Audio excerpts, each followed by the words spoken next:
Welcome to science gamma. এখন আমরা পড়ব গোলীয় দর্পণে আলোর প্রতিফলন সম্বন্ধে।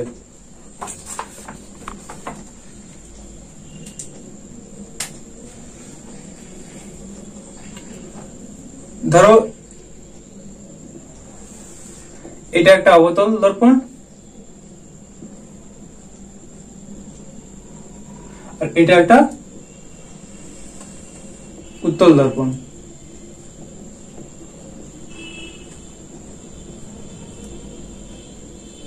এর প্রধান অক্ষ এটা এক্স ওয়াই, এটা ছিল বক্রতা কেন্দ্র সি। একই রকম ভাবে অবতল দর্পণের ক্ষেত্রে পাবো এক্স ওয়াই, এখানে কি ছিল না, বক্রতা কেন্দ্র সি।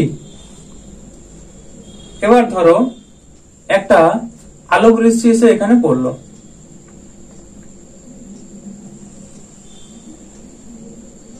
আলোক রশ্মিটা সেখানে পড়লো, আলোক রশ্মি এসে পড়লে সে কি হবে, প্রতিফলিত হয়ে চলে আসবে এদিকে।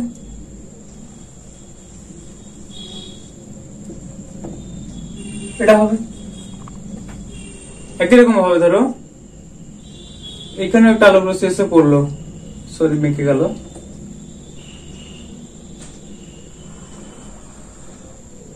এখানে একটা আলোক রশ্মি এসে পড়লো, সে আলোক রশ্মিটা এসে কি হবে, এইভাবে বেঁকে যাবে, তাই তো।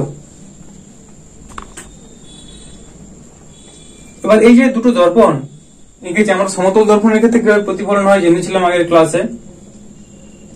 এবার দেখো অবতল দর্পণের ক্ষেত্রে, অবতল দর্পণের ক্ষেত্রে আমাদের এখানে কি করব না, জাস্ট প্রাথমিক এটা যে অভিলম্ব কি করে আঁকবো। এই যে আলোটা এসে পড়লো দিয়ে প্রতিফলিত হয়ে চলে গেল, এই বিন্দুটাকে তাহলে কি বলবো, আপাতন বিন্দু। এটা ধরো নাম দিচ্ছি বি, আপাতন বিন্দু, এখানে আপাতন বিন্দু হলো বি।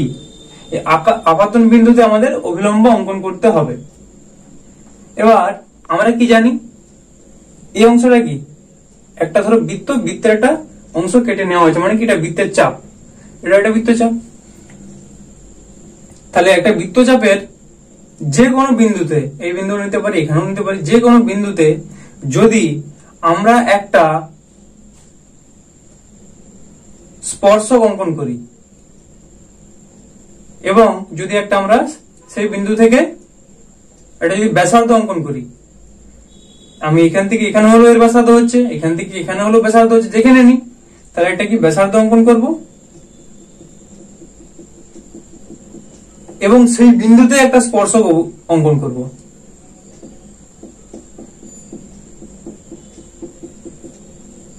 একই রকম ভাবে কি করছি, তাহলে একটা ব্যাসার্ধ অঙ্কন করছি এবং সেই বিন্দুতেই একটা কি করছি, স্পর্শক অঙ্কন করছি। এটা পেলাম। অবশ্যই এই স্পর্শকের সঙ্গে এই ব্যাসার্ধ লম্ব হবে, অর্থাৎ 90 ডিগ্রি হবে, এটা 90 ডিগ্রি। তার মানে হচ্ছে এটাই তাহলে অভিলম্ব বিসি। যেহেতু এই স্পর্শক বরাবর এই বিন্দুতে এটা লম্ব হচ্ছে, তার মানে এটাই হচ্ছে অভিলম্ব। তাহলে এখানে এটাকে যদি আমরা এদিকে বাড়িয়ে দিই, এই লাইনটা হচ্ছে অভিলম্ব বিসি, বিসিটা এদিকে ধরো আসছে, এটা একটা নাম দিচ্ছি ডি। তাহলে এ থেকে আলোটা গেল ই এফ জি, যে খুশি নাম নিতে পারো। এটাকে কি বলা হয়, পোল পি, এখান থেকে ফোকাস মাঝ বরাবর।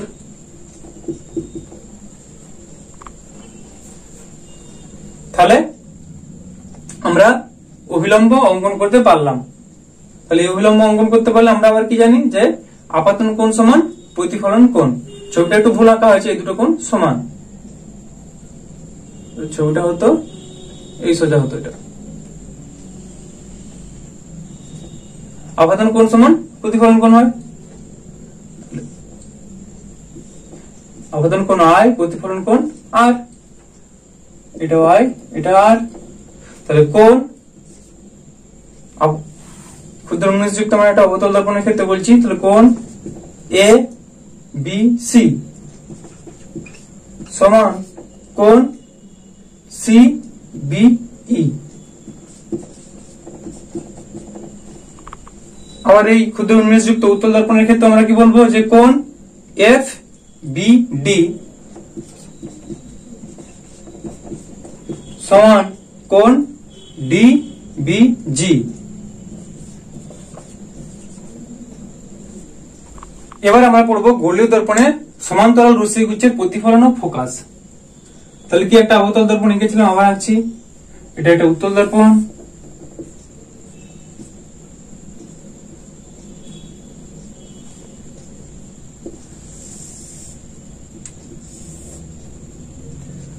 থেকে সমান্তরাল রশ্মিগুচ্ছের প্রতিফলন। তাহলে সমান্তরাল রশ্মিগুচ্ছটা লাল কালি দিয়ে করি। সমান্তরাল রশ্মিগুচ্ছ আসলো, যেহেতু রশ্মিগুচ্ছ বলছে এই দিকে একটা করি, প্রতিফলন হলো, এই পয়েন্টটা ছিল সি, এখানে ওই পয়েন্টটা ছিল সি। রশ্মিগুলো এসে কোন দিকে যাবে, এটা তো কোনো বিন্দুতে পড়বে, রশ্মিগুলো সমান্তরাল ভাবে আসলে এই বরাবর চলে যাবে, এটা সমান্তরাল ভাবে আসলে এই বরাবর চলে যাবে। একই রকম ভাবে এখানে যখন সমান্তরাল রশ্মিগুচ্ছ গুলো এসে পড়বে,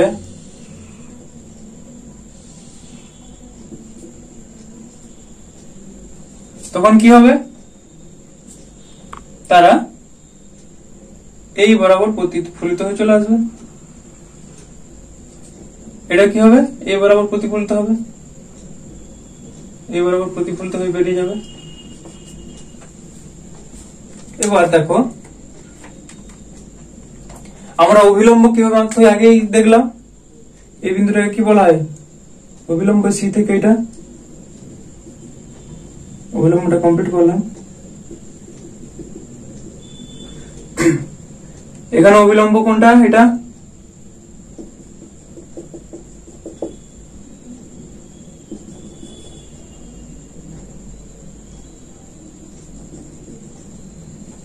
ছিল অভিলম্ব।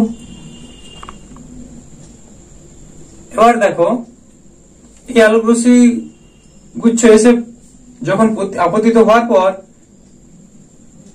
যে প্রধান অক্ষের উপর একটা বিন্দুতে পড়ছে, এই বিন্দুটাকে বলা হয় এফ। এখানে কি হচ্ছে দেখো, এটা অপোজিট দিকে যদি এই লাইনটাকে বাড়াও তাহলে কি হবে, একটা বিন্দুতে এসে এটা মিট করবে। এটাকে যদি অপোজিট দিকে বাড়াও লাইনটাকে, এটা বিন্দু দেখো মিট করছে, এটাকেও বাড়াও অপোজিট দিকে, এটা বিন্দুতে মিট করছে, এটাকে বলা হচ্ছে এফ। এটাই হচ্ছে ফোকাস। তাহলে গোলীয় দর্পণের সমান্তরাল রশ্মিগুচ্ছের আমরা প্রতিফলনটা দেখলাম, প্রতিফলন কিভাবে হয়, এভাবে পড়ছে এভাবে যাচ্ছে, আর কিভাবে অভিলম্ব অঙ্কন করতে আমরা আগে থেকে দেখেছি। এবার এর এই যে পয়েন্টটাকে ফোকাস বলছি, ফোকাস দুই রকমের হয়, একটা হচ্ছে মুখ্য ফোকাস আর একটা হচ্ছে গৌণ ফোকাস। এবার মুখ্য ফোকাস জিনিসটা কি বা ফোকাস, আর গৌণ ফোকাসটা কি আমরা জানবো। ফোকাস হচ্ছে দু প্রকার,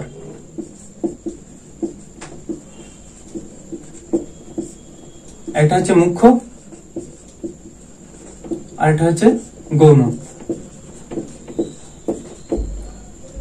এবার হচ্ছে মুখ্য ফোকাস কাকে বলে, এটা দর্পণের নামটা দাও, M M dashed, M M dashed, এটা পোল পি, পোল পি।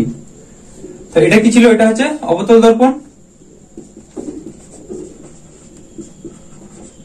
কি বলবো না,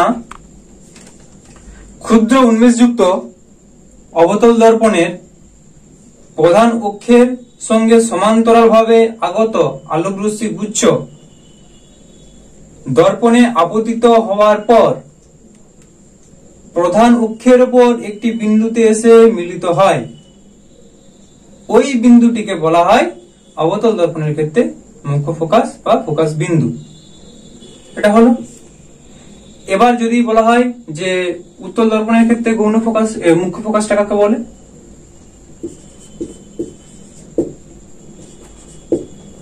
তাহলে কি বলবো না, ক্ষুদ্র উন্মেষযুক্ত উত্তল দর্পণের প্রধান অক্ষের সঙ্গে সমান্তরাল ভাবে আগত আলোক রশ্মিগুচ্ছ দর্পণের উপর আপতিত হয় এবং আপতিত হওয়ার পর অপসৃত রশ্মিগুলি প্রধান অক্ষের একটি বিন্দু থেকে অপসৃত হচ্ছে বলে মনে হয়।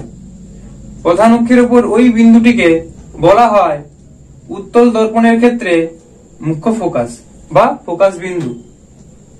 সেটা হচ্ছে এই বিন্দুটা। তারপরে আলোটা এই দিক থেকে এসে এদিকে চলে যাচ্ছে, এর ক্ষেত্রে এই দিক থেকে এদিকে চলে আসছে। কোন ব্যক্তি যদি এই দিক থেকে দেখে সে কি দেখবে না, আলোক রশ্মিটা এই পয়েন্ট এফ পয়েন্ট থেকে আসছে। এটা লাইনটা একটু বাঁকা হয়ে গেছে, এটা স্কেল দিয়ে করলে ভালো হবে, জাস্ট বুঝো এটা স্ট্রেট লাইন, কিন্তু এটা স্ট্রেট লাইন এখান থেকে আসছে। একই রকম ভাবে এক ব্যক্তি এখানে থাকলে সে কি দেখবে, আলোটা এফ পয়েন্ট থেকে আসছে। তাহলে এটা হলো মুখ্য ফোকাস। গৌণ ফোকাস, মুখ্য ফোকাস হচ্ছে আর গৌণ ফোকাস। তাহলে কি একই রকম ভাবে এই ছবিটাতে করা যায়, অনেক মুছতে হবে। এটা একটা কি ছিল, অবতল দর্পণ,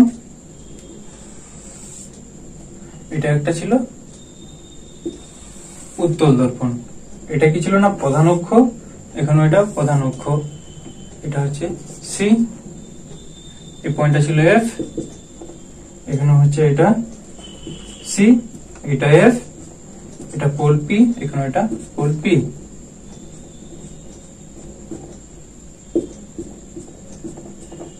দেখো মুখ্য ফোকাসের ক্ষেত্রে কিন্তু কি করেছিলাম আমরা, আলোক রশ্মি গুচ্ছ গুলো কিন্তু সমান্তরাল ভাবে আসছিল, সমান্তরাল ভাবে আসছিল মুখ্য ফোকাসের ক্ষেত্রে, মানে প্রধান অক্ষের সঙ্গে সমান্তরাল ভাবে।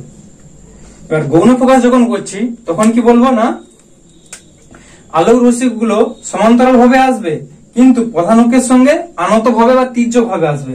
অর্থাৎ সাপোজ ধরছি এইভাবে এসে পড়ছে, ধরো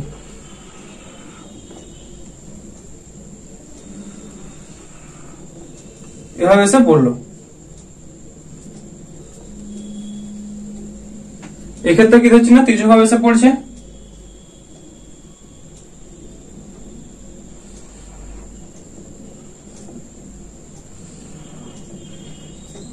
এভাবে এসে পড়লো। এবার যখন আমরা গৌণ ফোকাস পড়বো তখন এই মুখ্য ফোকাসের বিন্দুতে আমাদেরকে একটা তল কল্পনা করতে হবে, একটা তল কল্পনা করতে হবে।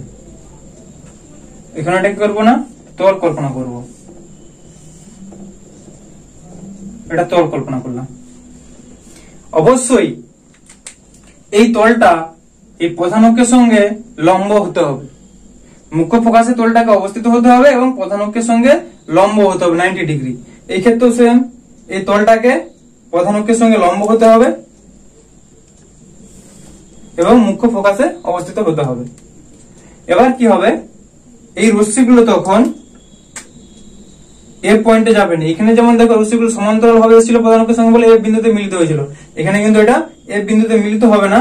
এই যে তলটা নিয়েছি সেই তলেরই কোন একটা বিন্দুতে মিলিত হবে, কিন্তু এভাবে যাবে।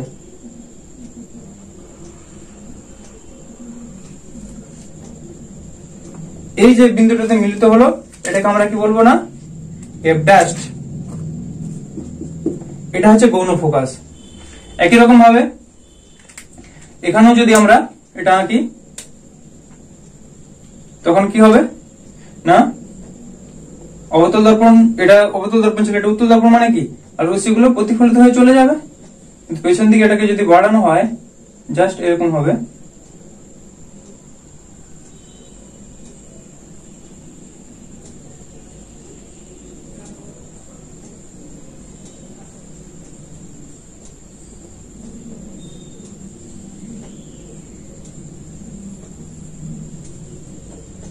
তাহলে রশ্মিগুলো সেখানে পড়ার পর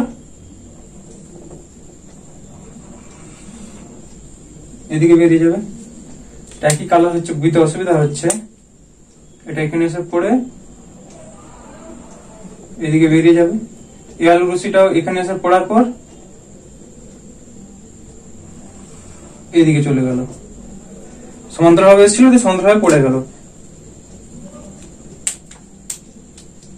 তাহলে গৌণ ফোকাস বললে আমরা কি বলবো না, ক্ষুদ্র উন্মেষযুক্ত অবতল দর্পণের ক্ষেত্রে বা উত্তল দর্পণের ক্ষেত্রে এক জোড়া সমান্তরাল আলোক রশ্মি গুচ্ছ দর্পণের উপর আনত ভাবে বা তির্যক ভাবে আপতিত হওয়ার পর উত্তল দর্পণের ক্ষেত্রে ওই আলোক রশ্মি গুচ্ছ মুখ্য ফোকাসের একটি তল কল্পনা করা হলে ওই তলের কোন একটি বিন্দুতে এসে আপতিত হয়, বা উত্তল দর্পণের ক্ষেত্রে মুখ্য ফোকাসের কোন একটি তল কল্পনা করা হলে ওই তলের কোন একটি বিন্দু থেকে অপসৃত হচ্ছে বলে মনে হয়। অবতল বা উত্তল দর্পণের ক্ষেত্রে ওই বিন্দুটিকে বলা হয় গৌণ ফোকাস এফ ড্যাশ। তাহলে কি হলো, মুখ্য ফোকাসে প্রধান অক্ষের সঙ্গে সমান্তরালভাবে সমান্তরাল রশ্মিগুচ্ছ আসবে, গৌণ ফোকাসের ক্ষেত্রে প্রধান অক্ষের সঙ্গে তির্যক বা আনত ভাবে সমান্তরাল রশ্মিগুচ্ছ আসবে, তির্যক ভাবে বা আনত ভাবে। সমান্তরাল ভাবে প্রধান অক্ষের সঙ্গে থাকলে ফোকাসে পড়বে, আর তির্যক ভাবে এসে থাকলে কি হবে না, ফোকাস তলের কোন একটি বিন্দুতে পড়বে, ফোকাস তলের কোন একটি বিন্দুতে পড়বে। এ হলো গৌণ ফোকাস। ভিডিও যেহেতু লেন্থ বড় হয়ে যাচ্ছে, এরপরে আলোচনা পরের ভিডিও করব। আর তোমাদের যদি ভিডিওগুলি ভালো লাগে অবশ্যই বন্ধুদের সঙ্গে শেয়ার করো এবং আমার চ্যানেলটিকে সাবস্ক্রাইব করো। আর কোনো কিছু যদি বুঝতে অসুবিধা হয় অবশ্যই কমেন্ট করে জানাও।